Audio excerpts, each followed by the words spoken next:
খুবই চিন্তার বিষয়। দীর্ঘ 12 বছর পর তোমাদের জিএসসি পরীক্ষা শুরু হচ্ছে। জিএসসি পরীক্ষা মানে এই হালামালার পেছনে বাড়ি থেকে দাও। মানে এসএসসি পরীক্ষা হবো। আর আমার বিশ্বাস আছে যে এবার এসএসসি পরীক্ষায় বাংলাদেশ উচ্চ বিদ্যালয় তোমরা উত্তর করবো। তাহলে পরীক্ষার জন্য তৈরি করে লাভ কি? তাহলে স্কুলের নামের উপর লাইট লাগায় স্কুলের নাম উজ্জ্বল করে দে। তাহলে মনে বাজেট বেশি হয়ে গেছে।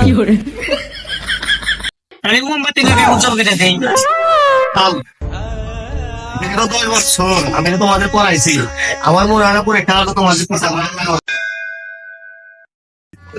স্যার যদি পিছিয়ে সুন্দর লাগে থাকে তাহলে জান আপনি 10টা বছর ওটা তো ক্লাস 3 পড়া, তাও আবার ধরেন তো ওরা পারে কিনা। আমি জানি আমার ক্লাসে ভালো ছাত্র তুমি। কবিতাটা তো ঠিক নিচ বাগানে মাথার উপর চাঁদ উঠেছে, ওই বন্ধু আমার মেসেঞ্জারে তোমার মেসেজ কর। আমি কবিতা কইতেছি সাইডি নে। আমার ভালো এটা পরীক্ষা লিখবো। যাই হোক, আমার ক্লাসে মেয়েদের তো খাইতে সবই শেষ করে দিয়েছে। না না, টিফিন তোরা নাই, শুধু তোরা আছো।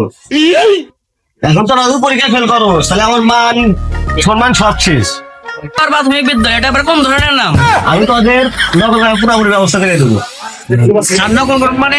আমরা তো ভালো স্টুডেন্ট, আমরা নকল করবো না, কাউকে নকল করতেও দেবো না। তুই কি কিছু পারোস? পারি মানে সবই পারি। 10-এর বাইরে নামও তো পাচ্ছেন।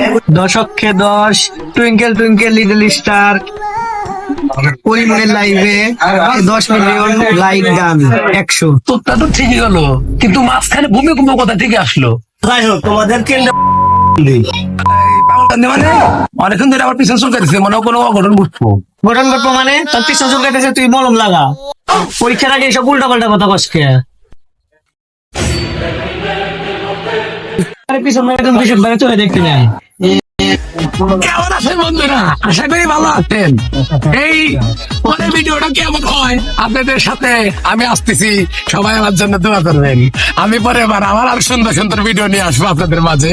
আপনাদের হাসি খুশি দেওয়ার জন্য আমি আছি। ভালো থাকেন। সবাই সাবস্ক্রাইব করবেন, শেয়ার করবেন, লাইক কমেন্ট করতে ভুলবেন না ভাই।